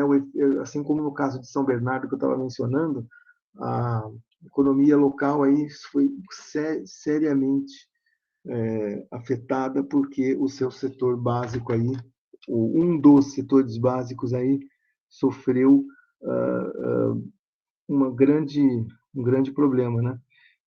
E aí existe essa questão do que eu estou colocando no número 2 aí, região que são muito especializadas, quando o efeito localizador, multiplicador é negativo, igual o que o Felipe relatou aí de Suzano, que perdeu uma boa parte das indústrias, né? Aquilo que era um loop positivo, né? Aquilo que era um círculo virtuoso, vira um círculo vicioso, né? Então, fechou a indústria, os insumos não são mais produzidos ali, cai a demanda, cai a renda, cai o emprego, tudo junto, e aí a economia começa a entrar numa espiral aí bastante importante, né? E uma coisa que a teoria não leva em conta é o assunto da nossa aula 3 passada, que foi as economias de aglomeração, né? O que acontece? Alguns fatores geram com que surjam aglomerações e atividades econômicas, tá? Então, lá a gente falou aí de efeitos de oferta e efeitos de demanda, né? Fazem com que alguns setores queiram se localizar ali, né? Então, a teoria da base exportadora, ela é muito boa, ela é interessante, vamos dizer assim, para mostrar esse efeito multiplicador, mas ela fala pouco sobre o que trouxe, como que você conseguiu desenvolver o setor ali, para começar, né? Tá, não, mas peraí, calma, ele fala dos fatores locacionais. Dos fatores locacionais ela fala, mas ela não fala sobre justamente que alguns desses setores locacionais fazem com que possa existir economias de aglomeração. Então, por que o setor automotivo escolheu São Bernardo para começar, né? Porque uma boa parte da demanda era São Paulo e o custo de transporte para São Paulo de produzir automóveis e vender em São Paulo era relativamente baixo, né? O ABC ele grudado pertinho, né? 2, 3 avenidas ali ligadas que ligam São Bernardo e Santo André e São Caetano ligam a São Paulo, enfim. E aí as outras empresas também vieram para lá, justamente para minimizar e diminuir esses custos de transporte. Então, a teoria da base exportadora fala pouco sobre isso, sobre economias de aglomeração e como é importante também. Porque, mas Suzano, por exemplo, por que as indústrias saíram, no final das contas, né? Elas estão perto de São Paulo, que é onde tem uma boa parte da demanda por papel e celulose e outros produtos industriais, né, da região, mas, enfim, o papel da demanda externa ele existe, é importante, mas a gente não entende, ou pelo menos essa teoria aqui, pelo menos, não explica por que já que vai ter, né, uma base exportadora, ela pode se localizar aqui nessa cidade e não na cidade vizinha. Então, aí a gente precisa de outras explicações. De novo, né, insisto que é uma teoria importante, interessante, do ponto de vista que você identifica os setores básicos, né, qual é a sua base exportadora, você pode prever aí se vai ter crescimento ou não. Mas não dá para explicar por que justo aquele setor, né? Muitas vezes tem efeito de política de governo, né? A Bahia fez aí um desconto de imposto de 20 anos para a Ford se localizar lá em 2001, na cidade de Camaçari, a produção da Ford. E olha que a Ford agora, 2020 para 2021, está fechando também a fábrica da Bahia, meio que deu uma, né, resolveu sair do país, e agora a economia de Camaçari também está sofrendo por uma fábrica que se despede lá da Bahia, né? Mas é isso, como todo modelo, e eu mencionei também na semana passada o problema de cada modelo, esse modelo também aqui não é perfeito, porém é interessante e explica. E vamos lembrar que é dos anos 50, né? 55. Outro modelo também aí dos anos 50 e 60 são as teorias neoclássicas que explicam o crescimento regional, mas não pela base exportadora, e sim por outros fatores de dentro da região, fatores, por exemplo, a dotação de fatores daquela região. Então, coisas que tem dentro da região, independente do que ocorre fora da região, né? Essas coisas que tem dentro da região, são fatores daquela região, ajudam a explicar o crescimento daquela região. Então, é uma outra explicação, tá? Não vai buscar na demanda externa como fator de crescimento regional, e sim, o que você tem dentro da região aí? Bom, então vamos pensar. No caso lá de Minas Gerais, desenvolvimento da indústria de mineração. O que tem lá? Minério de ferro. Então, eu vou me especializar em automóveis? Não, vou me especializar na produção de minério de ferro, porque tem minério ali para ser garimpado e vendido para o resto do país, independente se há demanda externa ou não. E o oeste da Bahia? O que tem? Terra, bastante terra, muita terra e terra de vegetação de cerrado, o que é perfeito para algumas culturas, entre elas, soja. Então, se você tem esse montão de terra aí, então vamos produzir, é uma boa região para produzir soja. Então, é isso, fatores de produção. Eu tenho terra, eu posso produzir coisas que usem terra. Parecido com aquela teoria do comércio internacional, né, do Rex Rolin, não sei qual de vocês aí já viu a disciplina Economia Internacional, mas essa explicação aqui tem a ver bastante parecida com aquela teoria lá do comércio internacional. Bom, então é isso. Fatores do lado da oferta, ou seja, o que a região pode oferecer em termos de fatores, vão proporcionar vantagem para eu produzir uma certa coisa. Esse é o ponto. E resumo também, se eu pudesse resumir a teoria em um slide, seria esse daqui, né? Tá. E aí, vou dividir aí em duas discussões. A primeira é essa dos fatores, e depois uma outra discussão relacionada, que é a questão da convergência e divergência. Então, olha aí, ó, dotação de fatores. Teoria do comércio interregional é a primeira abordagem neoclássica.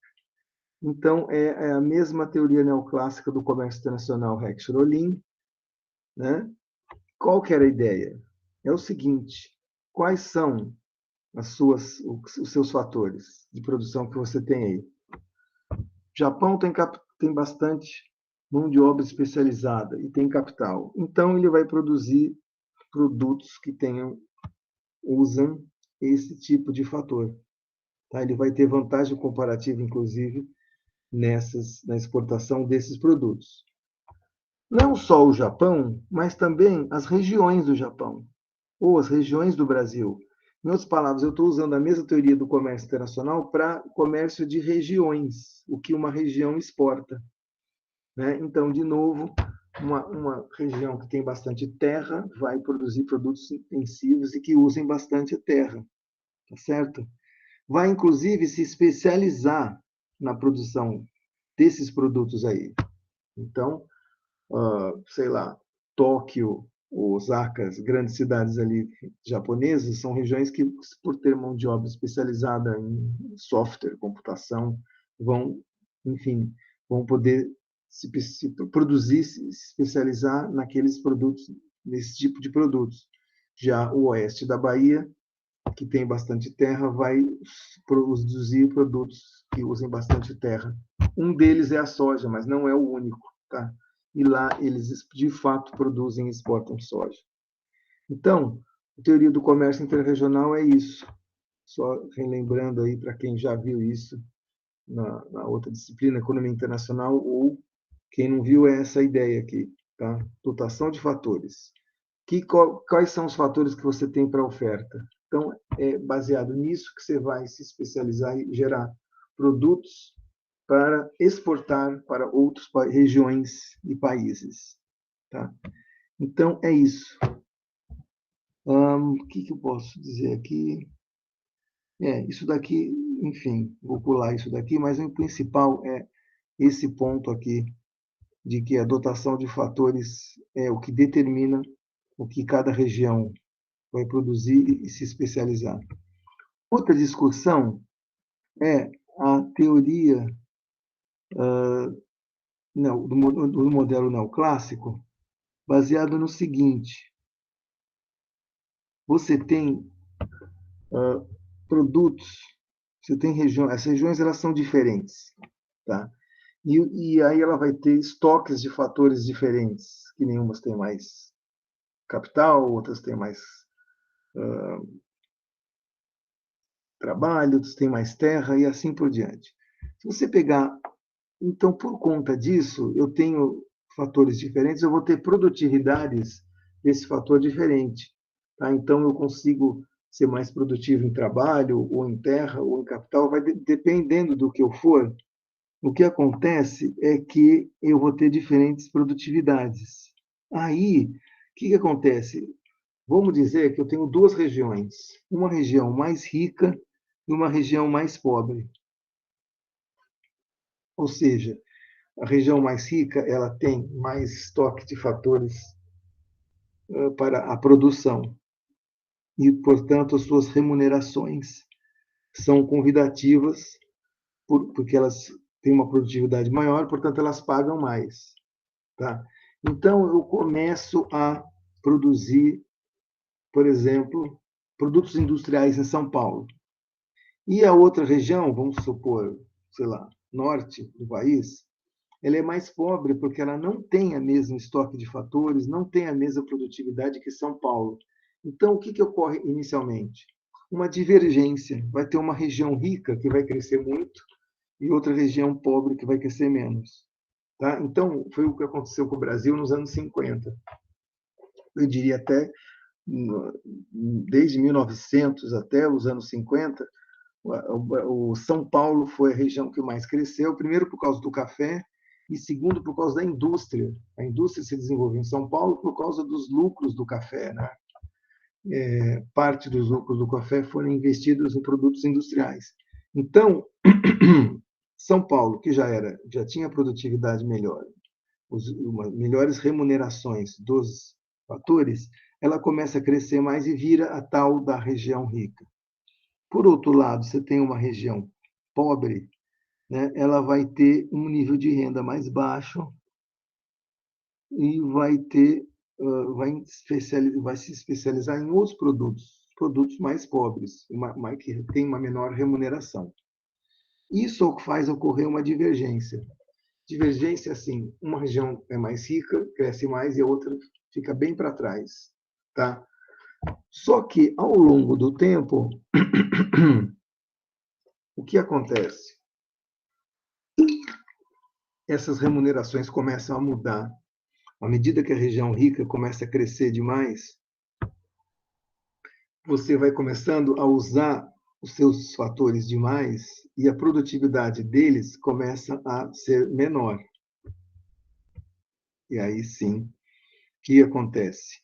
Começa a ficar mais caro o estoque de trabalho, o estoque de capital, a terra começa a ficar menos disponível.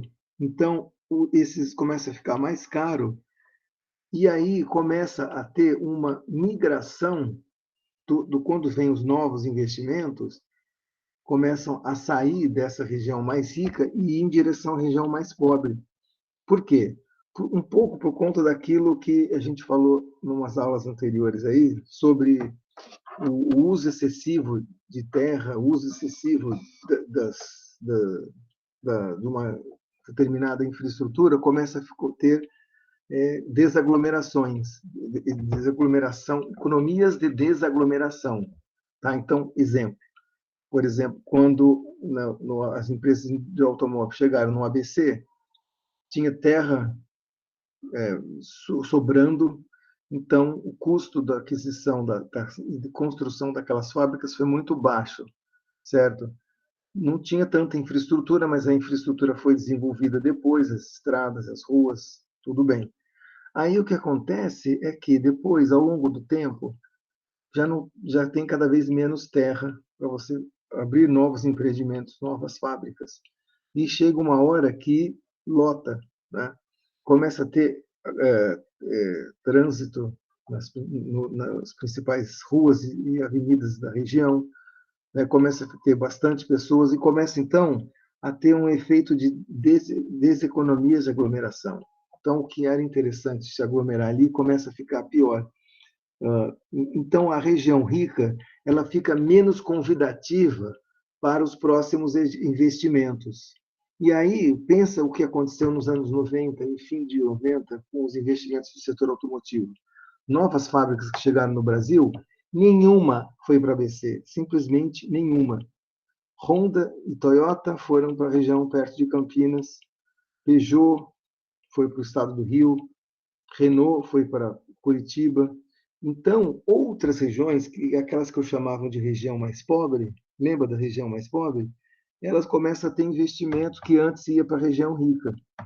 Então, as outras regiões, comparado com a região rica, crescem mais do que a região rica e, portanto, começa a existir uma convergência do crescimento. Ao contrário da divergência era a região rica cresce, cresce, cresce e a região pobre fica para trás. Mas com esses efeitos que ao longo do tempo vai ocorrendo, né, de muito, enfim,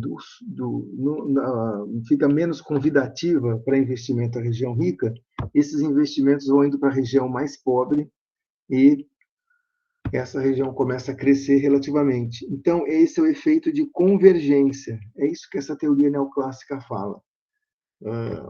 Primeiro, né, os fatores são mais convidativos em uma região, essa região começa a crescer mais do que as outras e diverge o crescimento.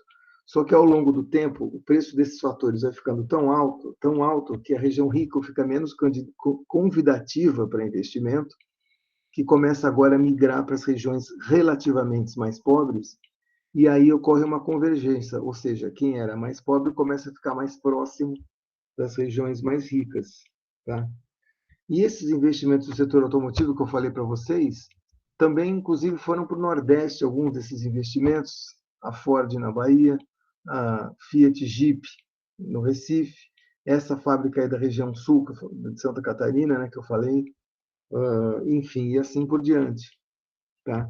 Então, o modelo de convergência e divergência é esse daqui, ó. O que acontece? Então, pensa no início. No início, o que esse gráfico está mostrando? Desenvolvimento econômico é esse eixo Y. Tá? O país está aqui no zero, um pouco de desenvolvimento econômico, pouco desenvolvimento. Aí a região mais rica começa a crescer e a região mais pobre não. Então, vai existindo uma desigualdade regional, que já começa alta e vai só subindo, né? E aí, em algum momento começa a ter aquele outro fator em que os preços dos fatores de produção começam a ficar caro demais na região rica, que fica mais convidativo investir nas regiões mais pobres. Então, à medida que eu estou aqui, ó, no crescimento, no ponto A, eu estou crescendo mais. E aí ficam mais convidativos as outras regiões. Então, a desigualdade das regiões, né, entre regiões, desigualdade entre regiões, né, desigualdade regional, ela vai só caindo até chegar num ponto mínimo aqui, enfim. Mas isso aqui é um modo também de mostrar que isso ocorre entre as regiões, tá? A questão da desigualdade, isso se chama um trabalho que o Williamson fez em 65, ele justamente previu, né, a teoria neoclássica dele, previu que, ou melhor, a hipótese dele, né, ele dizia que os países, em geral, acontecem assim, o seu processo de crescimento econômico aqui, ó, ao longo do tempo, tá? Eles começam com bastante desigualdade e terminam com menos desigualdade. É isso que ele fala, né? A desigualdade regional é alta no começo e tem a ver com o estágio de desenvolvimento. No começo do desenvolvimento, existe bastante divergência ou desigualdade regional. Por quê? Por conta daquilo que eu falei agora há pouco. As regiões mais ricas são mais atrativas para investimento e aí vai atraindo tudo que é investimento e as regiões mais pobres ficam para trás. Só que à medida que os países vão crescendo, os retornos dos fatores mudam, né? E aqueles fatores que na região rica começam a ficar muito caro, as pessoas, os investidores vão buscar nas regiões mais baratas e investir ali, e aí essas outras regiões começam a crescer e começa a se aproximar das regiões mais ricas, ou seja, a questão da convergência regional. Então, olhando o gráfico, divergência, convergência. E o caso do Brasil? O que acontece? No caso do Brasil, até que você consegue explicar em termos gerais das regiões, um pouco sim, porque o Williamson, imagina, ele fez esse trabalho em 65, nem tentava explicar para o caso do Brasil, e outra, em 1965, ainda tinha que se passar em mais vários anos para você poder aplicar aqui no caso brasileiro. Mas o caso brasileiro foi um pouco assim, nesse sentido. Primeiro, à medida que o país foi se desenvolvendo aí ao longo do século XX, de fato, São Paulo cresceu mais do que outras regiões, até anos 70, fim de anos 70, começo dos 80, onde outras regiões começam a catch up, né, ou chegar perto do crescimento de São Paulo. Por quê? Porque os investimentos na Grande São Paulo dos anos anteriores já tinham começado a criar alguns fatores de deseconomias de aglomeração, né? Como, por exemplo, começou a ficar caro demais o preço da terra, infraestrutura começou a ficar congestionada, etc, etc. Tá? E aí? E aí, sobre, assim como essa teoria aqui a gente acabou falando de uma maneira mais rápida, a teoria neoclássica, mas o resultado principal dessa teoria neoclássica é o seguinte: as duas teorias. A primeira é essa daqui, que eu vou exportar os produtos onde eu tenho vantagens comparativas, né, baseada na dotação dos fatores que eu tenho, Então, uma região que tem terra vai se especializar em produtos que usam bastante terra, uma que tem capital vai especializar na produção de capital, de produtos que usam capital, e trabalho a mesma coisa. Tudo bem. E o segundo resultado é o processo de convergência e divergência. À medida que um país cresce no desenvolvimento econômico, vai ocorrendo uma divergência no crescimento, ou seja, esse crescimento ele é desigual, as regiões ricas crescem mais e as mais pobres ficam para trás, e à medida que cresce, ele vai ocorrendo um processo de convergência regional, isto é, as regiões relativamente mais pobres crescem mais rápido do que as regiões mais ricas e vai ocorrendo aí um certo catching up ou aproximação nesse sentido, né? As mais pobres vão se aproximando das mais ricas. E aí, que tipo de crítica que eu posso fazer a essa teoria aí? Ela é boa, ela explica até explica, né? O caso do Brasil. Olha, se em termos gerais eu diria que sim, tá? Esse processo, quando você compara São Paulo com o resto do Brasil, a teoria da neoclássica aí de divergência e convergência meio que explica. Mas no detalhe, quando você vai olhar no detalhe, ela não, ela não explica tão bem assim, tá? Por quê? Porque tem algumas regiões, lembra que as regiões mais pobres cresceram depois? Só que tem algumas regiões que são tão atrasadas economicamente, devido a vários fatores, que elas não conseguiram nem depois crescer, tá? Ah, mas espera aí, não, teve empresa no Nordeste que cresceu. O Ceará ali cresceu bastante com o polo de indústrias têxteis. O Pernambuco cresceu o setor automotivo, Bahia também. Enfim, teve um crescimento. Mas e o sertão? E uma região do sertão daqueles estados? Ah, não, mas peraí, calma aí. Sul do Piauí, Maranhão e oeste da Bahia cresceu com a soja, mas o sertão não. O sertãozão dos estados da Bahia continuam com um nível de persistência de pobreza alto, tá? Por conta de vários motivos, né, que a gente poderia aqui ficar horas discutindo.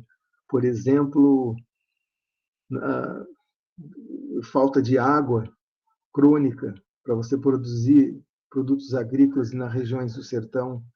Agora, talvez com a irrigação, com a transposição do Rio São Francisco, uma parte do Nordeste ainda conseguiu recuperar um pouco disso, mas uma boa parte não. E olha, e não precisa ir muito longe, não precisa ir no Nordeste. Nós temos um exemplo no próprio estado de São Paulo, a região do Vale do Ribeira. A região do Vale do Ribeira é uma região relativamente mais pobre do estado de São Paulo, tá? E mesmo com alguém podia falar assim, mas é uma região isolada e de fato ela historicamente ela era meio isolada do restante do Brasil, né? Desculpe, do restante do estado de São Paulo, ela não conseguiu se desenvolver como, por exemplo, Campinas ou Ribeirão Preto ou São José dos Campos, né? Por quê? Enfim, por que o Vale do Ribeira não conseguiu também participar desse processo de investimentos? E aí você vai ter que dar uma olhada com lupa para procurar algumas explicações específicas aí, né? No caso do Vale do Ribeira. Então, é uma região muito acidentada no sentido de montanhas, né? Muito montanhosa. E aí e também a pista que ligava o Vale do Ribeira com Curitiba para o sul e São Paulo para o norte, a pista era simples, né? E não era a infraestrutura ali, era só essa estrada, era mais um ponto de passagem do que realmente uma localização que recebesse investimentos, assim como Campinas, Americana, Sumaré, todas essas cidades receberam os investimentos e o Vale do Ribeira não, né? Então, essa ideia, o ponto final aqui dessa discussão é que, embora de fato houve no Brasil como um todo uma divergência e seguida de convergência no crescimento regional, quando você vai olhar para explicar com lupa, né, no detalhe, essa explicação não é tão boa assim. Mas no geral, o modelo funciona.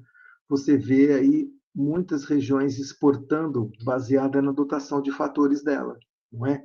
Essas regiões mineradoras, essas regiões agrícolas, tá?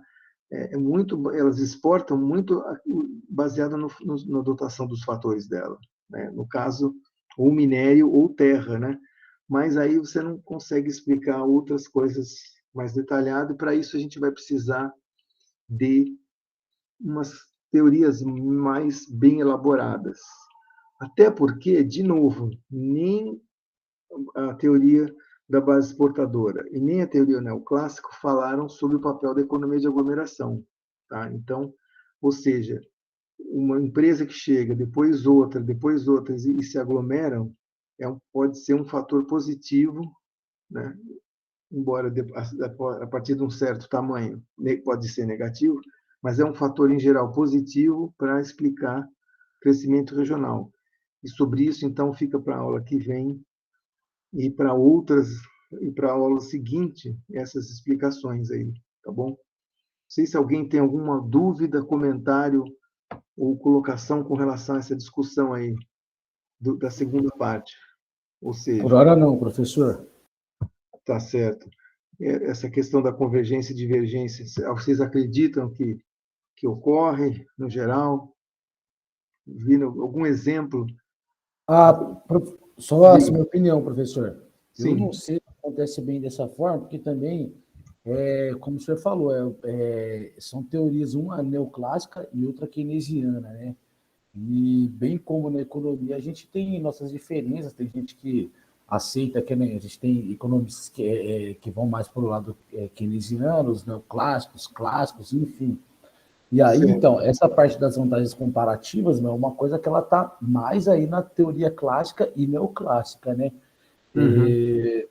Então, assim, eu acredito que a gente teria que acreditar em alguns pressupostos para falar que, por exemplo, essa teoria neoclássica do crescimento regional aí, como na verdade de Keynes, aqui baseado também em Keynes, também vai ter algumas falhas, né? Vão ter algumas lacunas aí que falta preencher. Isso.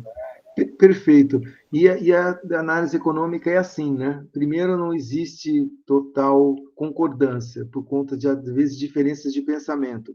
E segundo, esse outro último ponto que você acabou de falar, né? A ideia de que as teorias não são perfeitas, né? Elas sempre deixam lacunas e outras vão lá e tentam, enfim, preencher essas lacunas com explicações adicionais ou uma explicação melhor, né?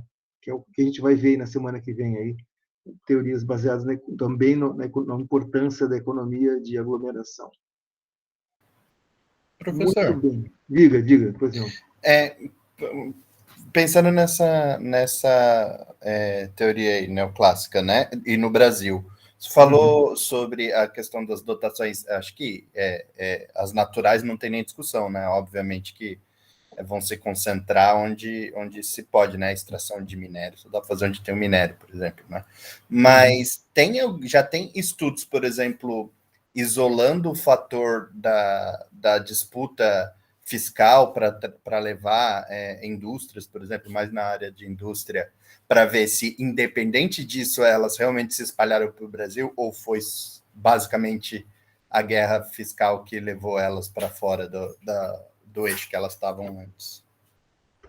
Então, aí você diz do ponto de vista teórico ou do ponto de vista empírico? Ou seja, a teoria existe, que é aquela que a gente viu na aula 2, a teoria contemporânea. Lembra, a localização da atividade econômica ela é bastante impactada pelo custo de transporte, custo de fatores, mas também política de governo e atributos locais. Lembra disso, né? Agora, você está perguntando se existem coisas empíricas, ou seja, testes empíricos que mostram isso, que essa teoria neoclássica para o Brasil realmente aconteceu, ou se não foram outras influências, não essa questão dos lugares menos desenvolvidos terem condições, atraírem depois e diminuírem até o catching up. Tá. O da divergência e convergência em particular, né? Isso. Essa daí eu já não sei te dizer não sei te dizer no caso do Brasil, o Breno daqui a pouco também vai complementar a resposta, mas eu sei que em termos internacionais tem sim. E a parte da literatura empírica, para mostrar que fatores do tipo governo e atributos locais existem bastante lá fora. Aqui, no caso do Brasil, em particular, eu desconheço. Não sei o Breno, o que você ia dizer, Breno? Faz muito tempo que eu vi isso, nem lembro como que é o artigo, nem de quem que era, mas tem um artigozinho, meio um pouco de revolução, como que fala, revisão bibliográfica, ele não trata dados mesmo, mas ele tenta falar do porquê da instalação de fábricas no sul do Brasil. E aí ele atribui a logística a logística com o ganho de produtividade dos portos do sul, principalmente lá nos portos de Itajaí, ele atribui a isso. Mas ele ele, como disse, ele não monta um modelo para isso, ele tenta dar uma explicada ali, e aí ele fala que o porto ganhou muita produtividade, a região já tinha um bom capital industrial e boa capacidade de mão de obra industrial, e isso levou a coisa. Eu acho assim, o que o Felipe quis dizer, ele tenta falar que não foi por causa do tributário, mas é muito difícil, né, no Brasil, mas ele não traz um número para isso, falando, olha, não foi por causa do tributário, realmente foi por causa desse ganho de capital, de produtividade de transporte, né, mas ele, como do jeito que o Felipe pensa, assim, pensou, tipo, em número, realmente ele não traz isso, ele só expõe essa ideia de que o ganho da produtividade dos portos do Sul trouxe essas empresas para lá. Seria mais ou menos isso. Que o que ele faz, eu vou tentar achar, eu mando para o professor manda para vocês. Mas o que ele faz é bem assim. Ele está falando que a indústria, por exemplo, do Vale ali do Santa Catarina, do Vale do Itajaí, ela teria capacidade de produção e eficiência produtiva tão grande quanto o ABC, e essa mudança foi feita porque se teve um ganho de produtividade nos portos do Sul maior do que eles estavam tendo nos portos do Sudeste, e isso fez a mudança. Mas ele não traz a comparação com o fiscal, né? Ele tenta nos levar a alguma coisa. Eu vou ver se eu acho, professor. É um pessoal, eu não lembro se é da Federal de Santa Catarina ou do Rio Grande do Sul. Eu vou mandar para o senhor disponibiliza para eles. Tá certo. Ou você pode mesmo passar no grupo de WhatsApp também, se quiser, como achar melhor. Mas aí, complementando, Felipe, o ponto é que essa hipótese aí do Williamson, Felipe, ela é muito grande, né? Muito, como eu vou dizer, para falar para um país, dizer que teve divergência e convergência. No caso geral, quando você fala São Paulo com o resto do Brasil, parece que sim, parece que tem essa divergência e convergência ao longo do tempo, né? Mas, quando você vai olhar em casos específicos, aí você tem que olhar um estudo empírico, e aí que entra o que o Breno acabou de falar, né? Um cidadão aí fez para a região nordeste do Santa Catarina, que é aquela região ali que vai de Joinville até Itajaí, antes de Florianópolis.